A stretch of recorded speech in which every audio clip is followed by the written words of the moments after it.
So let's talk about aims and learning outcomes then.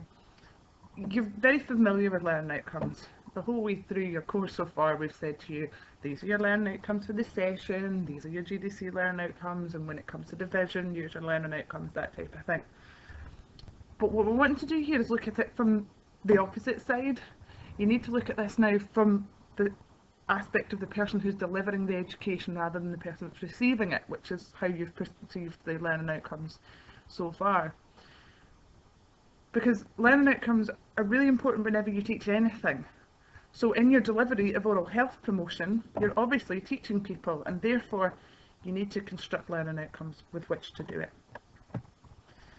So learning outcomes for this session then, and I think we'll come back to these at the end, because after we've spoken about what we have spoken about, you'll probably look at these learning outcomes differently.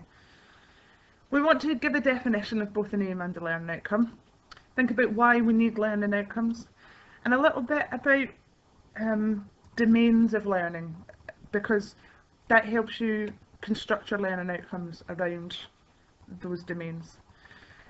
How we can evaluate and assess using the learning outcomes, and also you're going to be looking to produce learning outcomes for your sessions that are coming up.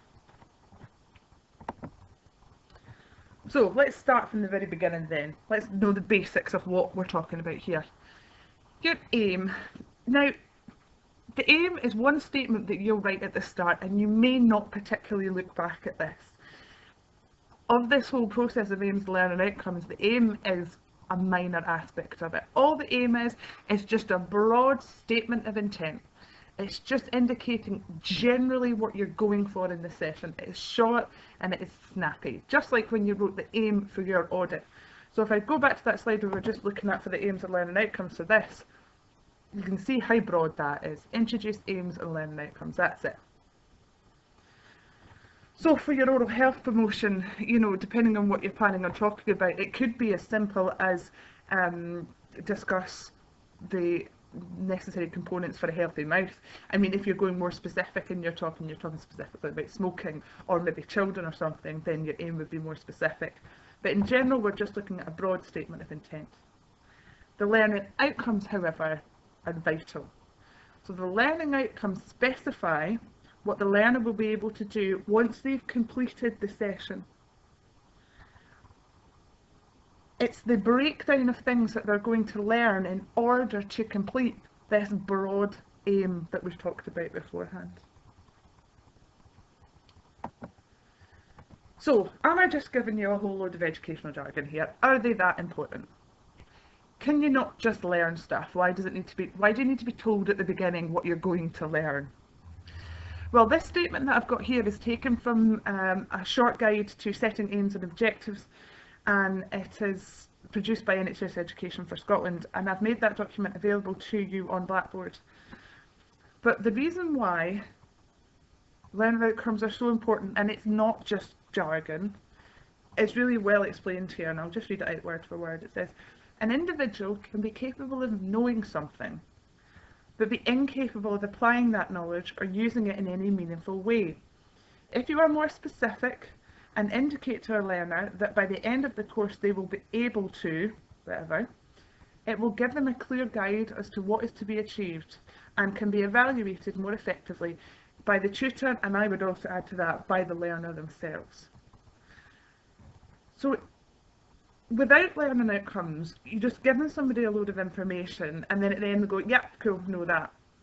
But can they use it in any way? And that's the great thing about learning outcomes. So to sort of summarise why they're so important and what the purpose of them is, they serve as a guide to the student. Also to the person delivering, particularly if it's a face-to-face type delivery, your learning outcomes keep you on track. But most importantly, it serves as a guide to the student. And it tells them what's going to be involved. It gives consistency, so if you're delivering this session over and over again to many different people, if you've got learning outcomes to work from as the tutor or the deliverer, you know you're giving the same thing to everybody. And it also allows them to go back at the end and say, have I done what was expected from this session? Have I achieved that? Yes, I have. That's good. No, I haven't. Why haven't I? And it allows evaluation of the session, evaluation of learning, evaluation of your performance as a tutor, and also assessment. And we're going to talk a wee bit later on about the difference between evaluation and assessment.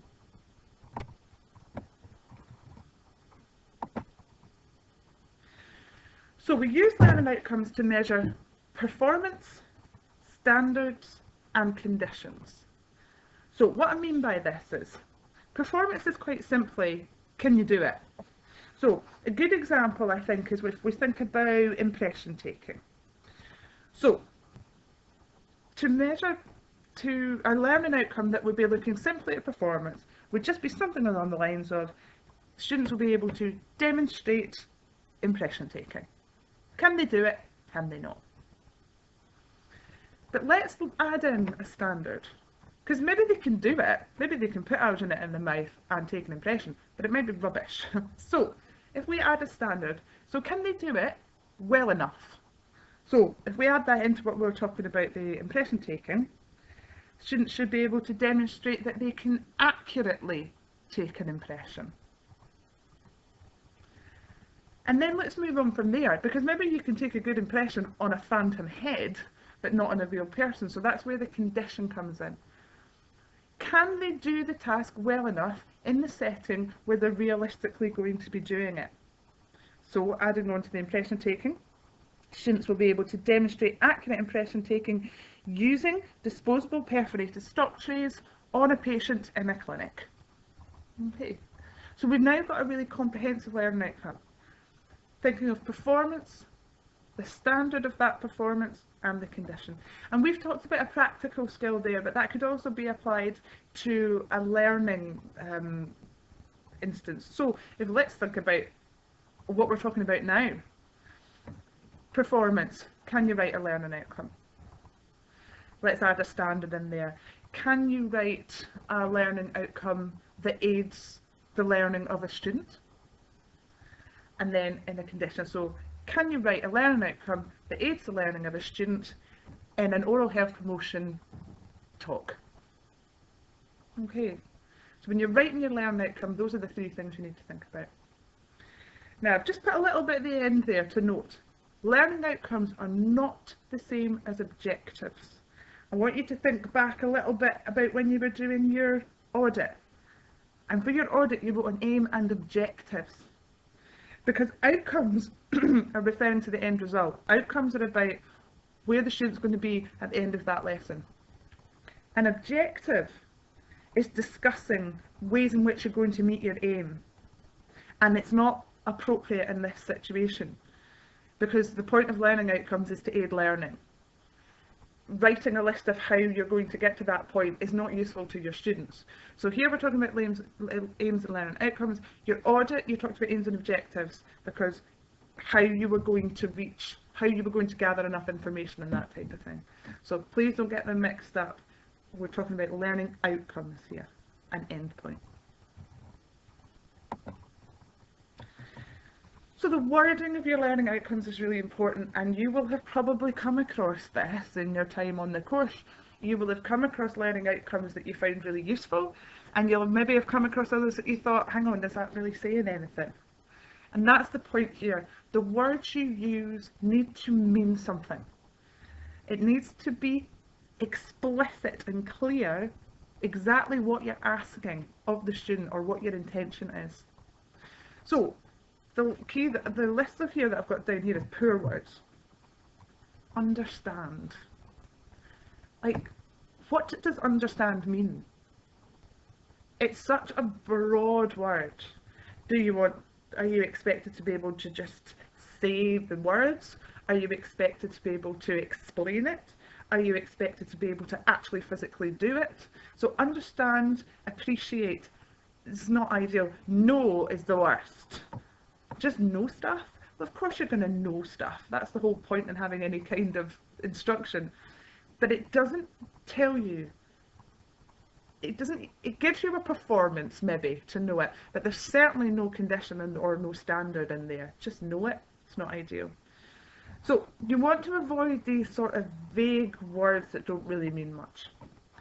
Instead, let's go for very clear, understanding. So, define. Okay, let's give a statement about what that means. Discuss, so you need to be able to talk about it. Explain the processes. Similarly, describe. Identify and state are really good words if you want somebody to just be able to tell you that sentence, tell you that word. Whereas describe or discuss is where you want more detail. And we've got a couple there: specify, ascertain. There's a few others, and you'll find that NEST document about writing them quite useful, and you can also do a bit more reading yourself to find good words. But ultimately what you're looking at is words that have a clear meaning.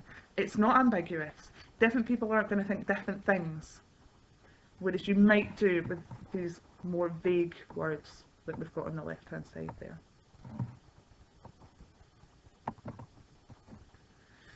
So let's think then about domains of learning. They were developed by Benjamin Bloom in the 50s, and if you Google Bloom's domains of learning, you'll find loads and loads of information about it. But to put it very simply, he spoke about 3 interrelated and overlapping domains of learning, so different ways in which people learn and develop understanding of things. And as we're going to talk about these, you will find that we're not just saying one person has a cognitive domain and one person has an affective domain. We all have all 3 of those, depending on what it is we're trying to do.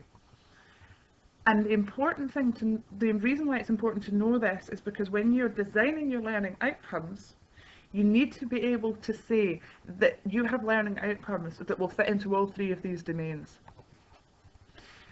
Because then you know that you've covered all your bases in terms of your individual learning within the session. So, if we think about the cognitive domain, it's kind of self-explanatory in the name a little bit, but what we're talking about here is about intellectual abilities. And we tend to characterise it by things that you can observe and also unobservable things. So, does the person you're dealing with actually comprehend what you're saying? Does it make sense to them? Are they able to process it in their mind into something that makes sense to them?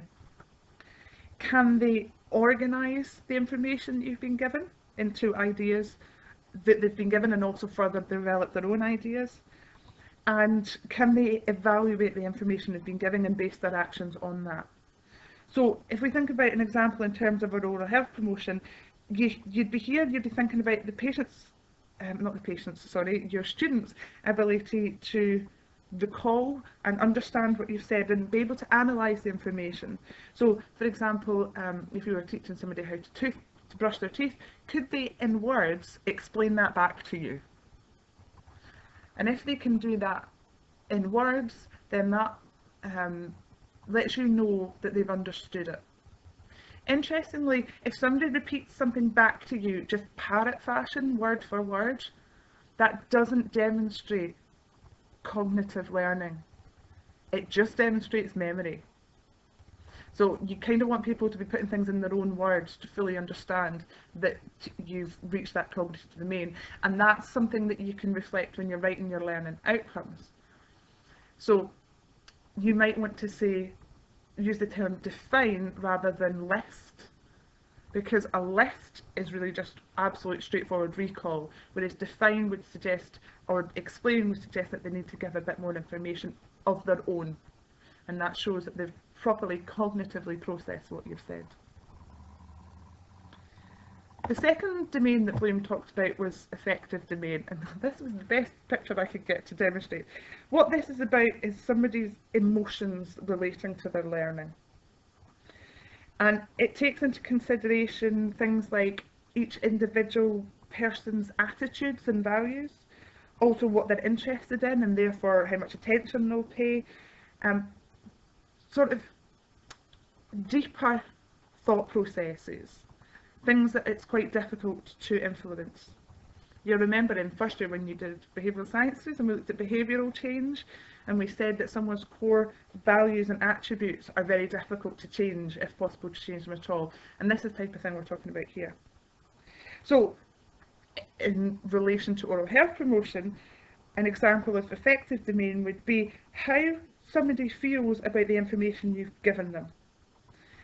How are they able to take that information and process it in a way that allows them to prioritise? So say you've been talking to somebody about toothbrushing. An individual who, say, is well educated, well off in terms of socioeconomic status, probably won't have any issues with being told that they should brush their teeth twice a day. It's quite a normal thing, it's part of their core values and attributes. If, however, you were talking to, say, a group of homeless people, or another group of socially deprived, maybe drug or alcohol abusers, being told that they need to brush their teeth twice a day and that's really important might be quite hard for them to prioritise in their life, because they've got other things on their mind. So understanding the affective domain when you're writing your learning outcomes helps you to look at it from an aspect that is appropriate for your group, and it's involved with your needs assessment as well. And then your last domain is the psychomotor domain, and because it's got motor in there, would suggest this is about someone's basic motor skills, their physical ability to do what you've taught them to do. So this may not always be relevant in this domain, depending on what you're teaching somebody to do. But in terms of oral health promotion, there's a lot of it that's about physically, can you put a toothbrush in your mouth and move it around? Even in terms of, well, if you were thinking about smoking cessation, there's a physical aspect to that, breaking this hand-to-mouth habit. So yeah, an awareness looks at a learner's ability to learn new physical skills or develop physical skills that they already have. So it's pretty simple in terms of oral health promotion. You may have talked somebody through toothbrushing, so they've cognitive, they've got it. You've established that it's an appropriate priority in their life, so affective domain has been covered. But physically, can they do what you've asked them to do? Or do you need to make adaptations to allow them to do it? So maybe if you're teaching a group of special needs patients or carers of elderly or something like that. So the psychomotor domain is relevant in particular when you're looking at something that has a physical action, and most of our oral health promotion does. So these domains are all relevant for the delivery of your oral health promotion session in general, but mostly your learning outcomes. Because if you can get your learning outcomes right at the start, then the rest of it falls into place so much easily. So let's have a think about evaluation then. What is evaluation and how are you going to use it? So evaluation is most certainly an ongoing process, and what you're aiming to do is measure your progress, so measure wherever you are at that moment in time, against where you expected to be, hence learning outcomes. Now it's really straightforward at the end, because have they got what the learning outcomes were? But evaluation is absolutely an ongoing process. It is not just done at the end. We evaluate at the very beginning when you do your needs assessment, and that allows you to develop your learning outcomes. You can evaluate during the session as well. Are people paying attention? Is everybody asleep in the class? Do people not understand what you're saying? Now we're going to talk more about how you evaluate later on in this aspect of the module, so I'm not going to dwell on that for too long. But the important thing is, if you have good learning outcomes, you will be able to evaluate. Without the learning outcomes, you're going to struggle to know where you're supposed to be, and therefore you can't evaluate whether you're there or not. It's all about this second statement here, measures progress against expected outcomes. It's absolutely essential in any form of teaching. You know, we ask you guys for feedback all the time, and we want it, and we want you to fill in your end of module surveys, and we've got discussion boards where you can ask questions. It's really important to know that what you're doing is being effective, and evaluation is the way we do that. So what then is assessment? Have I not just talked about assessment there? Well, assessment is about measuring of competence. against the set established criteria. So evaluating is whether you've got to that point, and assessment is making sure that your learners have understood it. You're measuring competence against an established criteria. Now, you may well use your learning outcomes to write that criteria, but they're not, the learning outcomes themselves are not the criteria for assessment. It needs to be much more specific than that. For example, whenever you guys do an assessment, whether it be an exam or an essay or whatever, we have a very specific marking criteria that's based on the learning outcomes, but obviously there's much more detail in it. Assessment comes in two different forms, formative and summative. You may or may not have an awareness of those terms. Formative assessment is where you are asked to complete something and then you get feedback on it, but it doesn't count towards an overall mark as such. So, like when you've been doing your audits, you've been sending them in to me, I've been giving you feedback. That's formative assessment. Summative assessment is, for want of a better term, a proper exam, but it could be any type of submission where you get it, you get a mark, that mark counts towards something. So, like when you submit your portfolios at the midpoint of this semester and at the end point, that's summative assessment. And there's loads of different ways you can do it. I've already said about, in terms of summative exams, submissions, your PICO assessments, obviously they're summative. But formative assessment can be something as simple as a question and answer session, or a quiz, or an end of session questionnaire that you're going to ask people to fill in. And that's most appropriate for your oral health promotion sessions. Unless you are in the future developing a course to teach people about oral health, maybe for dental nurses or whatever, you're unlikely, unless you're doing that, you're unlikely to actually require to write an exam as such. So you may well want to assess the learning of your students, but you need to think about the processes that you can do to do it. And again, when we look at evaluation at the end of this section of the module, we can talk a bit more about assessment. But evaluation and assessment are different. Also, assessment very much refers to the learner. You're assessing the learner's competence. Evaluation is of you as well as the learner. So, what we want you to be looking to do now, from what you've got from this video and also from other reading, like I said, the NEST document is there. There's also the Essential Dental Public Health book has an element about aims and learning outcomes that you might find useful. Let's go ahead and try and write some learning outcomes for the groups that you're going to be spoken to. So these three groups that we've looked at a couple of times now. Your young adults group, your sort of pre-postnatal group, and then this last one, which is a bit broad, but people with additional needs for one reason or another, special needs, elderly, and you can look at that either like you're speaking to those people directly or perhaps their carers. So I want you to work individually just now from what you've done and write some learning outcomes, and when we have our tutorial we will bring these all together, and between us as a group we can collate some aims and learning outcomes that you can actually use when you go to do your visits in the near future. So there's some references there, most of them are on Blackboard, and hopefully you'll find that helpful when you're writing your learning outcomes. Thank you, bye bye.